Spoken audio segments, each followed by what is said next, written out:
Hi, and welcome to this week's Kimono Therapy Ritual to Process Life for Healing, Growth, and Self-Discovery. My name is Christina, and in this week's message, it's actually piggybacking from last week's message, which is last week was about feeling alone and knowing that we are never alone and our loved ones are always with us. And so if you missed that video, please don't hesitate to go back and watch it. But this week's message is how to heal from the loss of a loved one.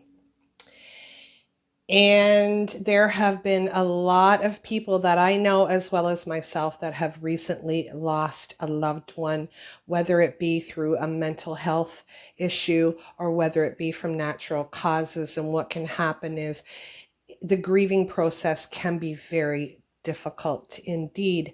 And so because of this and what's been going on, I felt like I needed to share this message.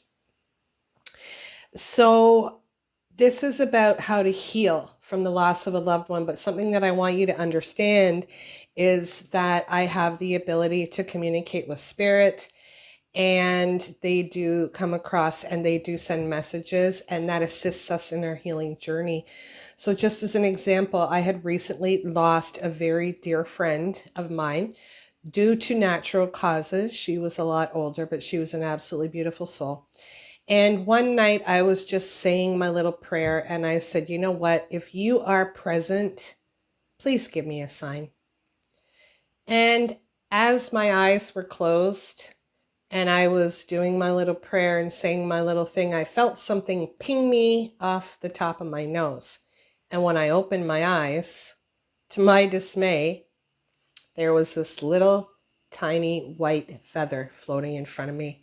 And I immediately welled up with emotion and tears, and I knew I could feel her presence, and I knew that she was with the angels. So if you have lost a loved one, either due to mental health issues, natural causes, for whatever reason, here are a few things that you can do to assist you in your grieving process, in your healing journey. Number one, you want to recognize signs of presence. You want to be open to subtle signs that they're still present with you. And they will give you subtle signs if you ask. You also want to be open a channel of communication. So you want to meditate, you want to pray, have that conversation with them. In the previous video about feeling alone, I had shared about someone that had actually lost a loved one, and they had lost touch, and there was a lot going on, and how I assisted them to communicate with that person. And now they're communicating, they're talking. Do not be afraid to talk to the person that has left the physical world, because they're still present.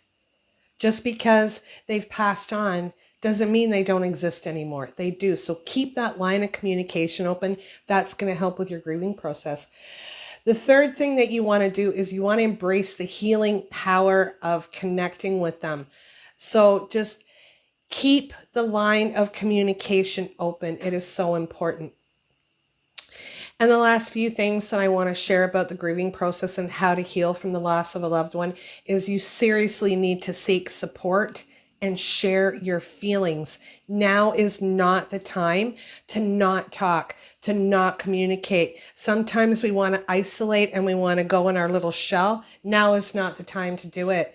Now is the time to talk about how you feel. And if you are a caregiver, caregivers take care of everybody else during their grieving process, but they don't take care of themselves.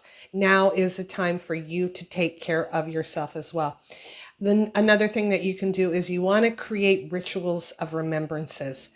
So you want to honor their memory. You can light a candle by their picture. You can say a little prayer, but you want to create rituals of remembrances. If you want to go to the cemetery, Bring something with you. Bring a wreath, bring flowers, create rituals to honor that person's memory. And then the last thing that you want to do is you want to practice self-compassion and give yourself time. I cannot tell you how many times I have seen people think, I just got to continue on with life. Once the funeral is over, I got to get back to work and I got to do this and I got to do that, because we see life doesn't stop. But you know what? You got to honor that you need time. If you need to take time off of work, if you need to take time off from life, give yourself that time. And if you need more help on your grieving journey, please do not hesitate to reach out to me. Loved ones are constantly communicating with me. And like, comment, subscribe, and share. Hit that notification button so you can see my little face every Wednesday at 9 a.m. hump day. All right, let's just take a moment.